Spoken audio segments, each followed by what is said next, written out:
Monsieur le président, monsieur le ministre, monsieur le président de commission, madame la rapporteure, chers collègues.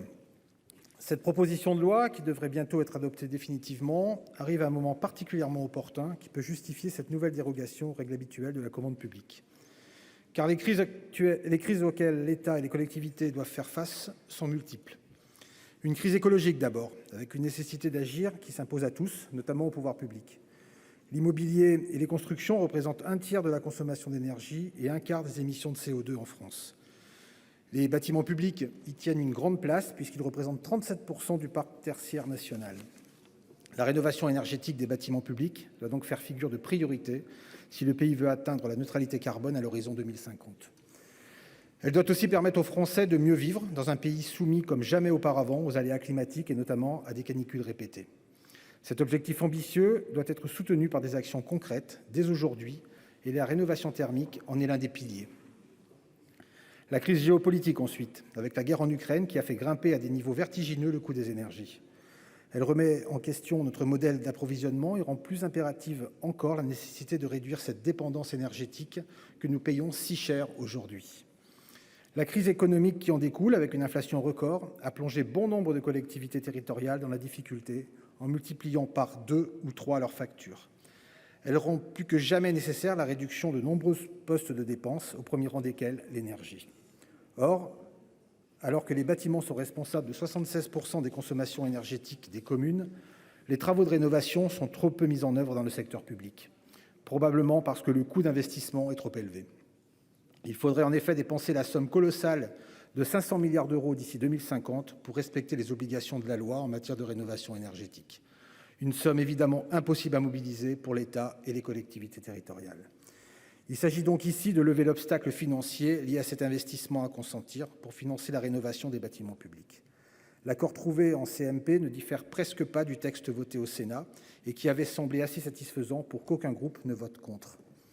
La proposition de loi vise donc à autoriser l'État, ses établissements publics, les collectivités territoriales, leurs établissements publics et leurs groupements au recours au tiers-financement pour des travaux de rénovation énergétique.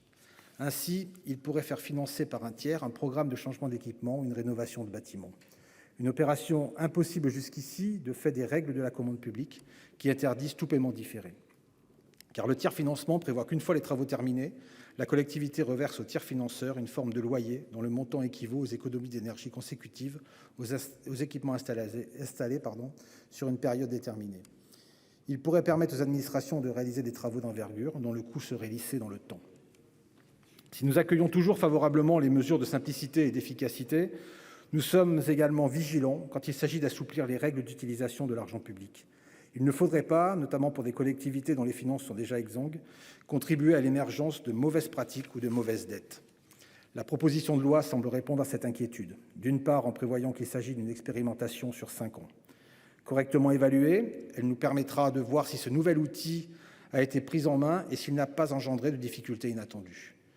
D'autre part, un contrôle accru, notamment avec l'étude de soutenabilité, permettra d'identifier clairement les incidences budgétaires pour chacune des parties prenantes.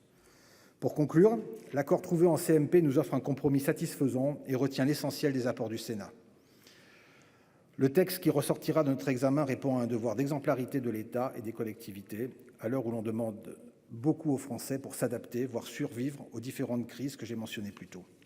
Il participera à atteindre les objectifs ambitieux que la France s'est fixés, tout en améliorant les conditions d'accueil des usagers et les conditions de travail des agents. Il permettra enfin de réduire les factures d'énergie de l'État et des collectivités, tout en réduisant la charge financière des rénovations d'envergure au moment des travaux. Pour toutes ces raisons, vous l'aurez compris, les membres du groupe RDSE apporteront leur voix à cet accord. Je vous remercie. Merci, cher collègue. La parole est maintenant à Madame Catherine Di Folco pour le groupe des Républicains.